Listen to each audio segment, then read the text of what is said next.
苏麻姐姐，皇上，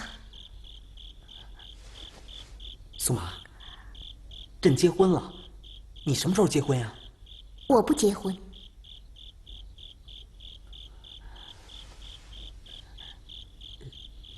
你有没有想过当个皇后什么的？皇上，你还是杀了奴婢吧。哎，朕说着玩呢，你急什么呀？皇上，苏麻一不想当皇后，二不想当贵妃娘娘、诰命夫人。为什么？苏麻进宫有些年了，多少知道一些心酸。宫女的命苦，可后妃的命更苦。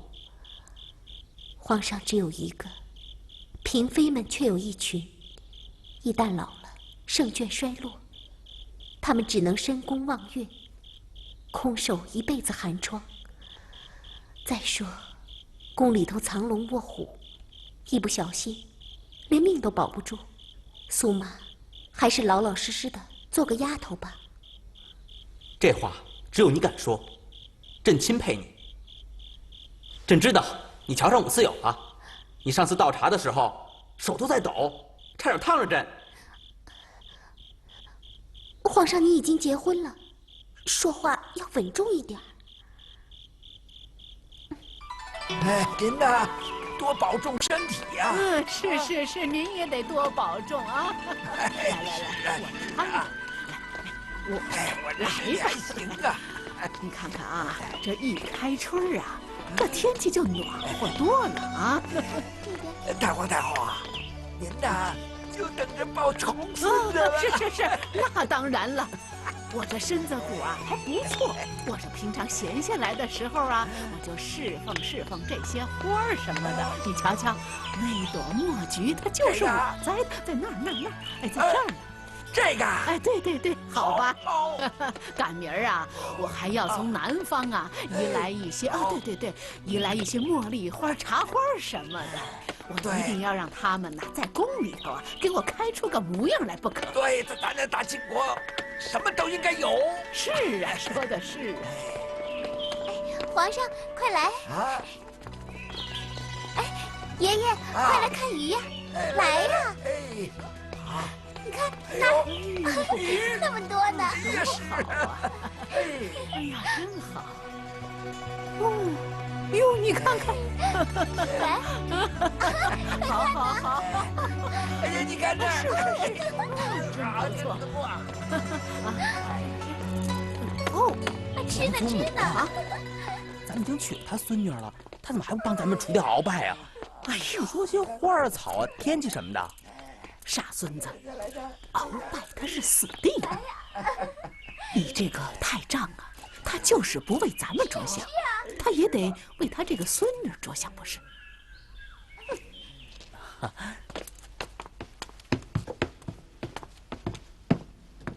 吾皇万岁！万岁！平身。谢皇上。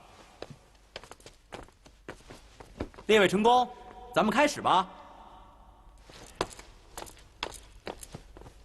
皇上大婚已毕，国本已固，臣等公议，请皇上选择个良辰吉日，龙御天下，正式亲政。臣附议。臣附议。臣附议。臣附议。臣附议。臣附议。臣廷敬，作为皇上一介帝师，恕臣有言。皇上大婚已过，按大清律例，该召集天下。皇上亲政乃众臣所归，万民所愿，不可推辞。皇上，老臣另有所奏。皇上虽然已经大婚，却仍然年弱，龙体未健，应当继续坐朝听政，施学天下大事。这一繁琐朝政，仍应让几位辅政大臣承担。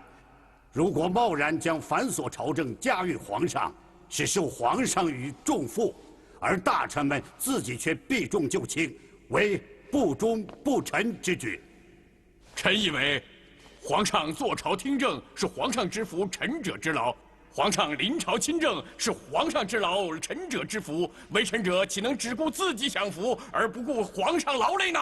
说得对啊，是啊，说得对呀。皇上大婚已毕，正当君临天下，亲理朝政，这既是皇上之责，也是做臣者之福分呐。如果有人不想交权，阻碍皇上亲政，老臣倒要问问，君臣之道何在？难道我们要一辈子替皇上做主吗？臣索尼叩请皇上亲政。臣等叩请皇上亲政，叩请皇上亲政。臣早有此意，叩请皇上亲政。列位臣工的美意，朕都知道了。朕虽然大婚已毕，却仍然年幼，仍当以师学为主。再说，朕信得过你们，朝政与国务，还是拜托几位辅政大臣和列位爱卿吧。朕决定了，暂不亲政。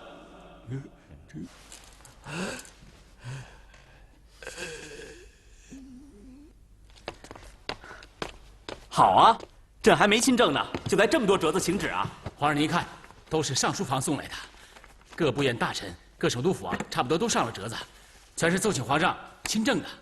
乖乖，左宗棠不愧是3朝老臣，鳌拜呢不是他的对手。那还用说？人家现在是太国丈了吗？传旨，告诉上书房，爱卿们的忠心，朕都知道了。朕意已定，暂不亲政。鳌拜不服气呀，众臣都赞成亲政，就他不吱声，朕要等着，非逼他上奏不可。然后呢，朕再三辞，让大臣们3请4奏之后，朕再答应亲政，这是规矩，是气派。朕要千呼万唤使出来。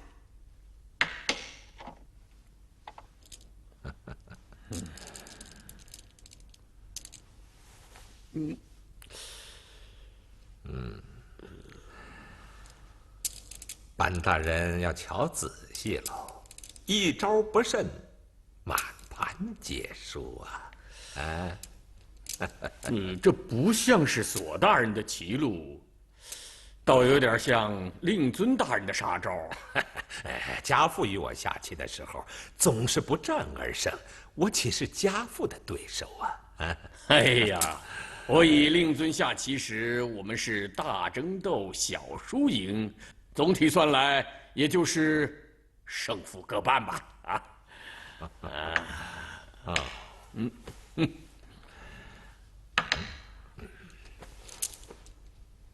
妙啊，太妙了！哎呀，索大人果然得了令尊的真传，舍小救大，一子穿心呐！哎呀，看来我只有投子认输喽！侥幸啊，侥幸！索大人进了上书房，也是皇上的近臣了一定很忙碌吧？苦累不堪呐！内臣外官纷纷上折子，我们都忙活不过来。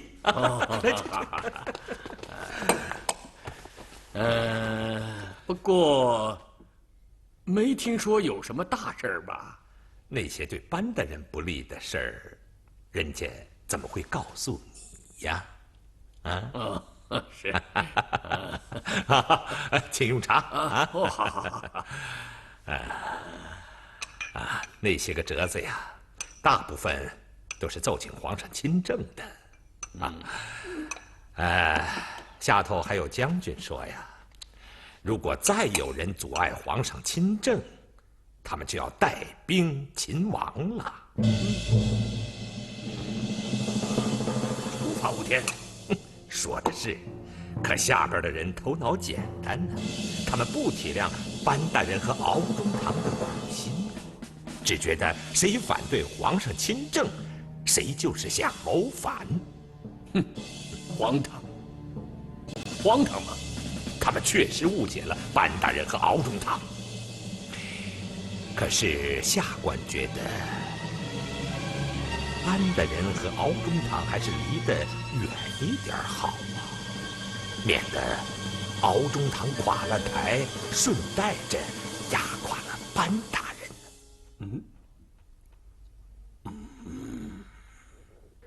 那些折子里头啊，还有不少关于圈地的罪证，其中也涉及到班大人呢。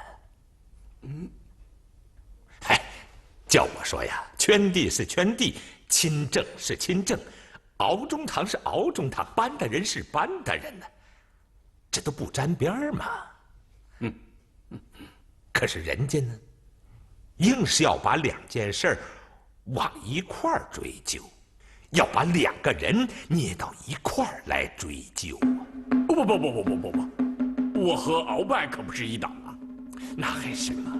那还不赶紧上折子，奏请皇上亲政啊！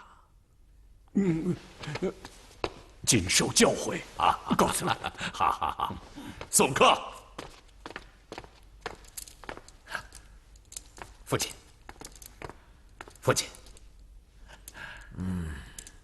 胜负如何呀？正如父亲所料，班布尔善头子认输了。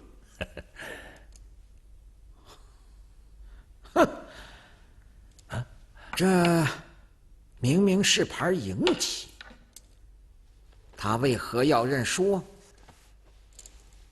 哎呦，是啊，他如果在此落子儿，他不就胜定了吗？哎呦，他干嘛头子认输呢？索额图啊，你要当心班布尔善呐。他比鳌拜厉害呀。鳌拜是处处争强，班布尔善是处处示弱啊。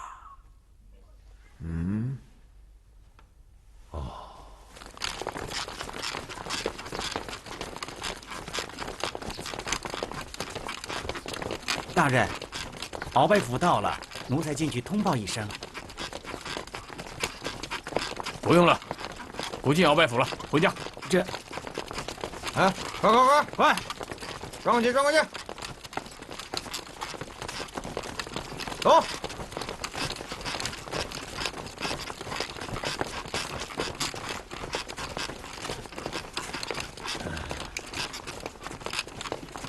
停！大人，什么事儿？再去鳌拜府，赶紧！这，掉头，快点！鳌拜叩请皇上亲政。臣班布尔善叩请皇上亲政。叩请皇上亲政。叩请皇上亲政。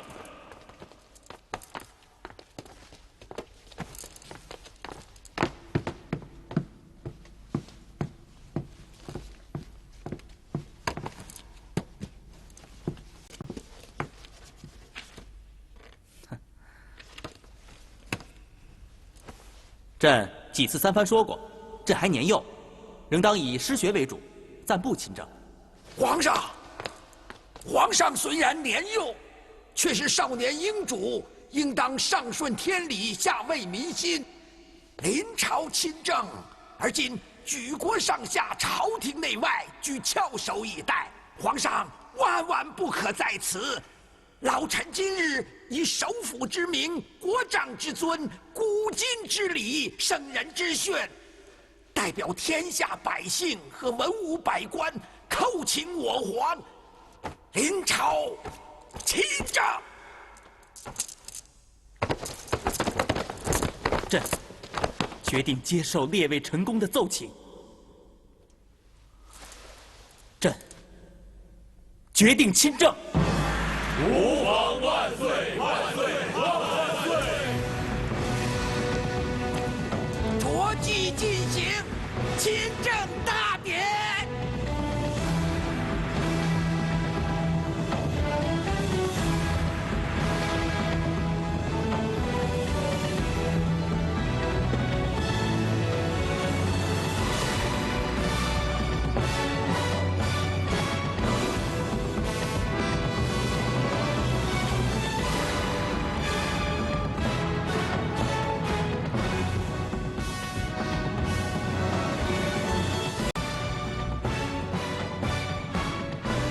康熙6年，公元1667年，年仅14岁的爱新觉罗玄烨亲政。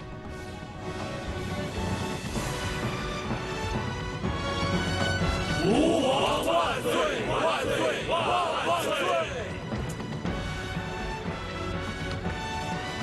老祖宗，老祖宗，孙儿今天亲政了。好啊，孙儿从今日起，再也不是儿皇帝，真正是一国之君了。是啊，是一国之君呐。不过我也告诉你，打今儿起呀，我也不是太上皇，我也不参你的政。我呀，天天养养花，看看书，倒蛮清闲的。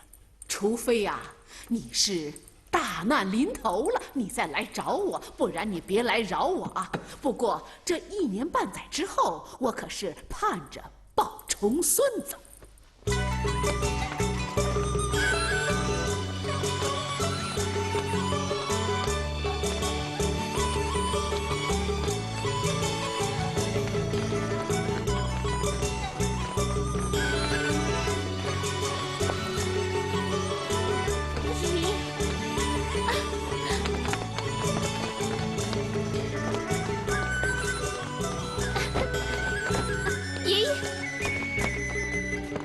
老臣索尼叩见皇后娘娘。哎呀，爷爷，快起来，起来呀！这里呀，国家法度，无论在哪儿都不可疏忽啊，更不能错乱啊。孙女儿记住了。哎，走到屋里说去啊。爷爷。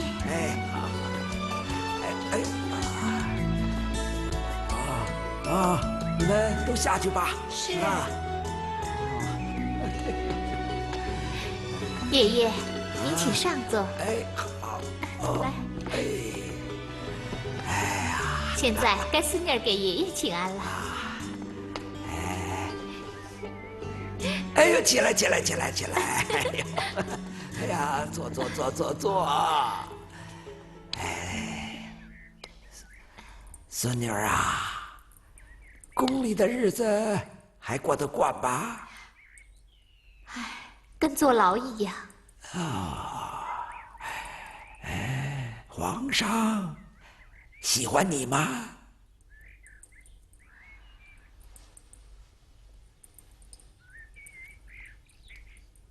皇上到现在还没碰过我呢。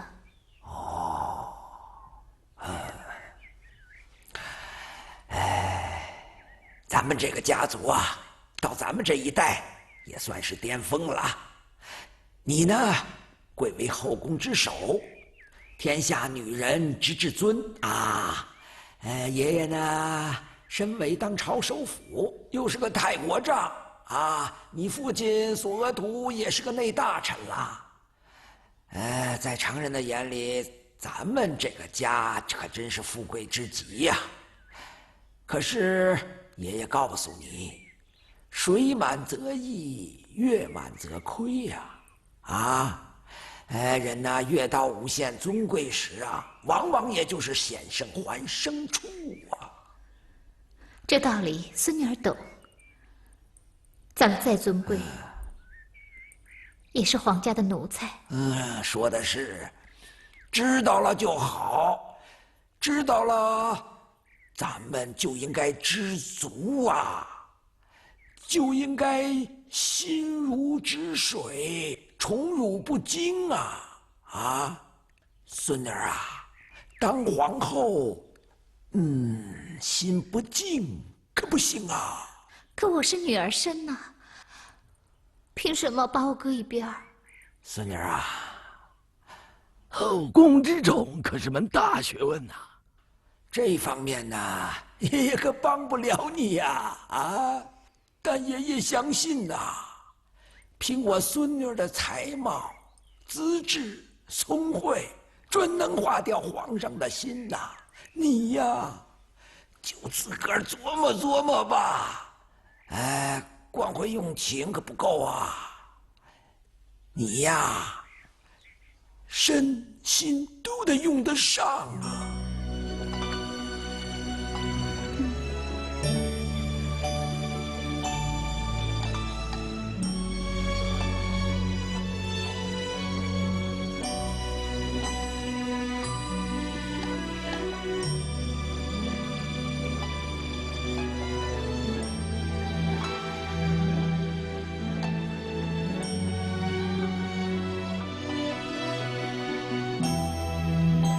贺舍里还在读书啊？皇上，怎么了？出什么事儿了？没事儿，秋风秋雨的，诗书伤情。啊，看书呢。问君能有几多愁？恰似一江春水向东流。南唐李后主的名句。他是一个大才子，但不是一个好皇上。可这两句诗，千古流传，谁念了都会觉得心疼的。这些日子，真让你伤心了。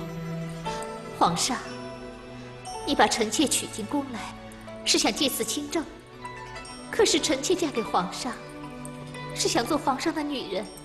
朕一直不敢慢待你啊。皇上看我的眼神，从来都不像看苏麻拉姑那样亲切。皇上跟我说话，就像跟大臣们说话一样。大婚至今，皇上都没碰过臣妾一下。难道索尼的孙女就这么让人讨厌吗？朕本来是喜欢你的，可朕一想起娶你是为了倚重索尼，朕心里就咯楞得慌，好像给人逼着爱你似的。可我是无辜的呀，皇上。这么大的宫里举目无亲，我害怕呀！求皇上把我休了吧，放我回家。一个女人嫁给皇上，又不能伺候皇上，还不如让她去当个普普通通的民女。朕舍不得你走。再说，咱俩拜过天地，昭告四海了，这一辈子生生世世也要捆在一块儿了。臣妾知道这件事上，你也是无辜的。对了，朕也是无辜的。你这话听着才知心呀。臣妾读过些史书，知道皇帝跟皇后既是天下至尊的一对，常常也是苦命的一对。臣妾不指望得到皇上的宠爱，只希望做皇上的伴儿。要是皇上哪儿疼了，臣妾给皇上揉一揉；要是皇上闷了的话，臣妾陪皇上说说话；要是皇上不想说话，臣妾就不出声，陪着皇上想心事。朕万万没想到，你这么知心啊！说心里话，臣妾还想过，即使皇上一辈子也不碰臣妾一下，臣妾在面上也要做一个好皇后。臣妾要为皇上尽忠。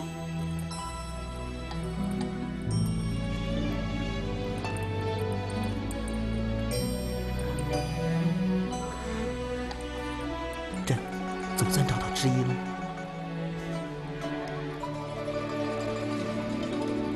带上。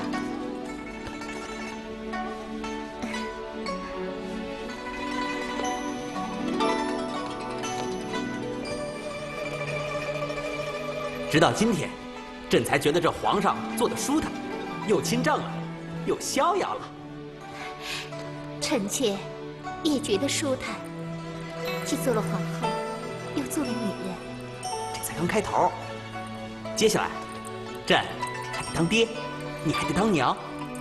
你给朕生10个8个皇儿，朕选1个当太子。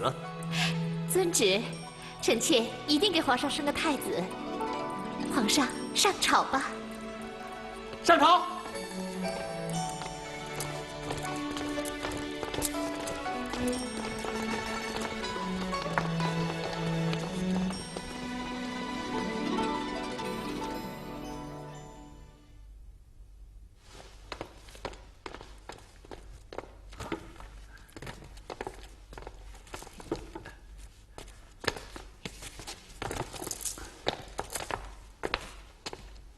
皇上，平西王吴三桂增添兵饷的事，如何批复为好？你的意见呢？不可不给，也不可全给。草诏，令兵部、户部会商拟个条陈出来，朕再审阅。这，皇上，臣以为河南巡抚奏请拨粮之事应当速办，灾民们等着奠基呢。你翻过来看看。哦，皇上已有御批，准予动用官粮50万担，并免除2年田税。哎呀，是老臣糊涂了，急办，急办！哎，皇上，请用茶。啊，你好像一宿没睡啊？昨夜家父的病又犯了，厉害吗？还好，还好，老皇上惦记着，让太医去看看呀。这。皇上，您也该歇息了。索额图，跟着到外面走走。这，索尼真的病了吗？是的，皇上。过去家父生病是3分真7分假，可这次怕是真的不行了。什么？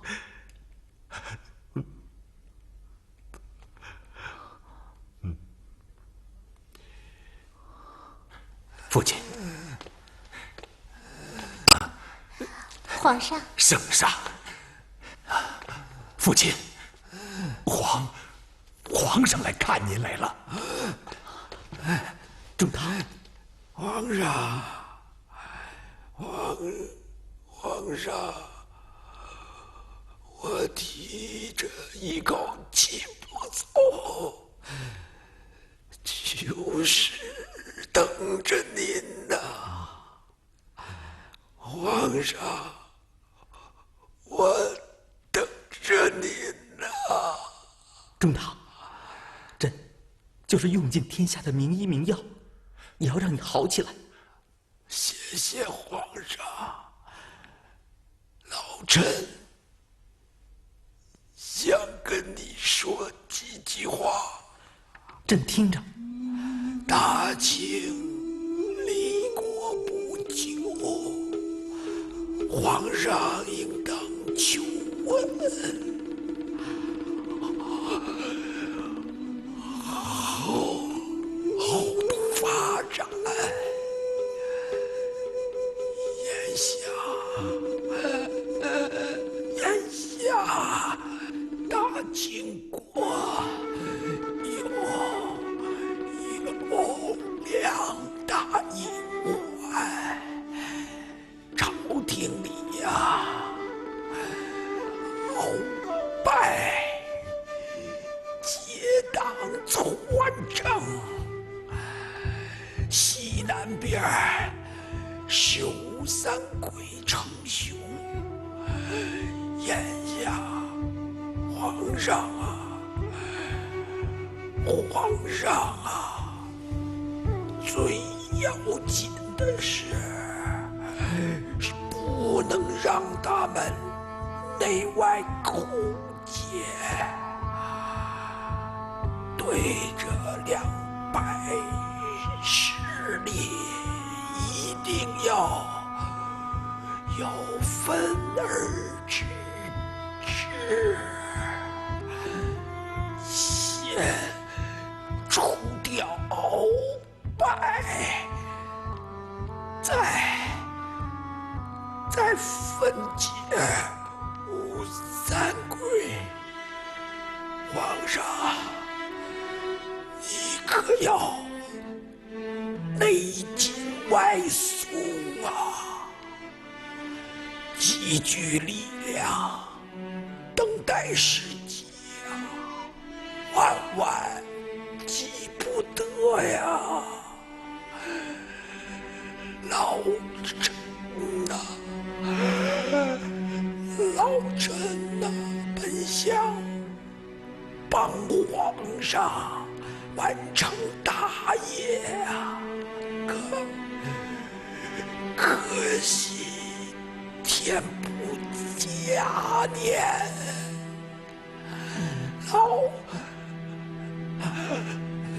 老臣来不及了。忠臣，你就放心吧。所图。哎，父亲，你要记住啊，咱们所家生是大清的臣，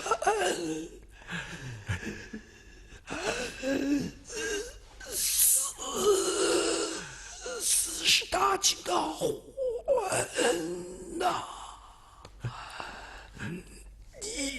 你要鞠躬尽瘁，终生辅助皇上啊！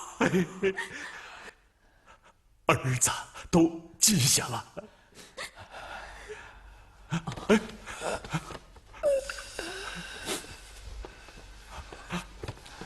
皇上，父亲，父亲，你，父亲，父亲，忠堂，父亲，父亲啊！国库日渐空虚，饷银短缺850万两，粮草短缺300万担。西南吴三桂、耿精忠、尚可喜等3藩为确保边关平安，都已自行招兵筹粮，并私入银钱，屡屡与兵部、吏部相抗。东北边疆，俄罗斯再度越境掠夺，抢走牛马无数，强占丰美草原数百里。这些事儿，朕怎么从来没听你们报过？禀皇上，兵马、钱粮等军务在皇上亲政前，均由鳌拜负责承办。现在怎么出了这么多毛病？连牛马草原都让沙俄给抢走了？这是因为鳌拜病了，所以军务就乱套了。你们几个都是内阁大臣，为何不赶紧接手？皇上，军务方面历来由鳌拜总体负责，像兵马、钱粮、八旗绿营、边关藩镇、将士、兵器，这些都十分细致复杂。除了鳌拜与索尼，别人接不了手啊。那你们看该怎么办呢？皇上，臣冒昧进言，如今情势急迫，需要一位能臣挑头总理军务。臣建议恢复大臣辅政制。如今索尼不在了，可否将鳌拜晋为首辅大臣，协助皇上处理紧急国务？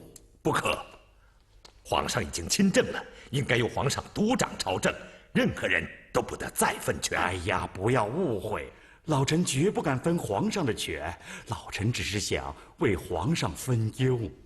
皇上，眼下这么多事情，应当尽快责成鳌拜进朝料理，否则耽误了朝政，是我等做臣子的罪过。事再多也得要按规矩办。皇上既然亲政了，就不该再设首辅大臣。哼，你们说的各有道理。这样吧，即日起你们几个内阁大臣都名列辅政大臣，但是朕不设首辅大臣。鄂必龙在，传旨给鳌拜，让他快快进宫办理军务。皇上说，臣担心敖中堂不会从病榻上起来。什么？你是说朕不设首辅大臣，鳌拜的病就不会好了？你们就束手无策？啊，军务就得荒废着，是吗？哼！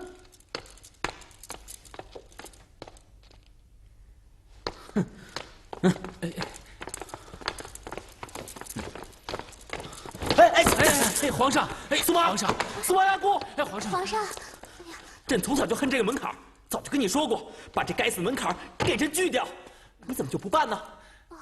奴婢就办。快去，快去！皇上什么时候说过要锯门槛啊？是没说过，锯吧锯吧，你不锯他，皇上就要锯咱们了啊！哼，索尼说的对，鳌拜早晚结党篡权。这不，索尼刚死，鳌拜就横起来了。皇上，奴才建议请太皇太后出山，收拾鳌拜，稳定朝政。不，皇祖母已经把朕扶上了帝位，索尼有力保朕亲了政，他们都做完了自己该做的事，现在轮到朕独掌乾坤了。朕要是收服不了鳌拜，有什么脸面做这个皇帝？索尼临终前说过，万万急不得。皇上，鳌拜势力太大，你要三思而后行。朕早就三思四思了，鳌拜不除，朕就不是一个真正的皇帝。东庭啊，今天的事儿，朕可真吓了一跳。你想啊，鳌拜称病，军务就乱了套，他要是精神了，岂不更可怕吗？鳌拜是朝廷第一重臣，门生部将遍天下，宫廷禁卫、京外大营都在他的手里，大臣们又全都是墙头草，索尼在时都听索尼的，索尼一死，全都倒向鳌拜了。朕光有一个帝位，没有自个儿的力量不行啊！鳌拜一旦起了祸心，皇上的安危都难料啊！东庭啊，从现在起，你就找一批可靠的人，组建一支宫廷卫队，以防不测。朕还要给你一道密旨。皇上密旨：朕继位以来，险象环生，虽励精图治，却屡屡受困。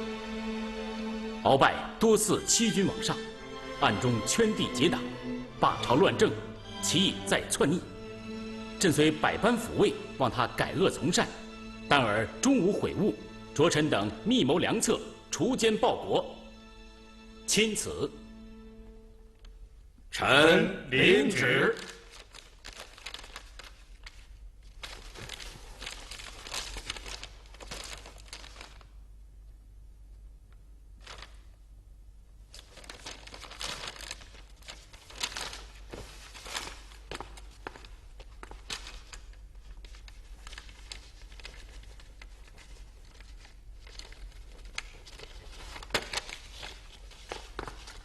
各位大人，请起。各位大人，皇上的旨意你们都知道了。皇上将自个儿的身家性命都托付给你们了。不除掉鳌拜奸党，皇上不保，大清不宁。我等谨遵圣意，誓死除贼。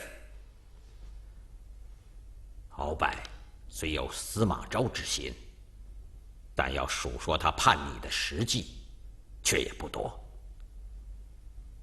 骤而杀之，定会朝纲大乱，还是要设法拿下活口，审明实据，昭告天下，再与明典正行，方是上策。陈少叔说得对，皇上要除掉鳌拜，但又不愿意天下大乱，因此要等鳌拜先动手，再出奇制胜。自古以来，为臣者有3大险境，其一是功高盖主，此时主子无可赏臣，只能赐死；其二呢，是臣者势大，威震朝廷，主子不容一国二君，一山二虎，如此也必然杀臣。其三呢，臣强主弱，君臣之间互相猜忌，彼此不能相安。主子怕臣下结党篡位，所以必然罗织罪名，将臣党斩尽杀绝。目前我们敖中堂3种险境兼备，真是可喜可贺，可悲可痛啊！班部大人，照你这么说，老臣只有卸甲归田，才能过几天平安日子了。哼，那只能保一时，保不得长久。中堂大人手握实权，皇上才拒你3分。一旦你辞官返乡，不要说种地，只怕连葬身之地也没有啊！中堂，我这条命是你给的，你说怎么办，我就怎么办。老夫为大清出生入死数十年，想不到今日却成了皇上的眼中钉、肉中刺，老夫心有不甘呐。哦，颁布大人，请你赐教。上中下三策，费力、禅让、独臂。啊，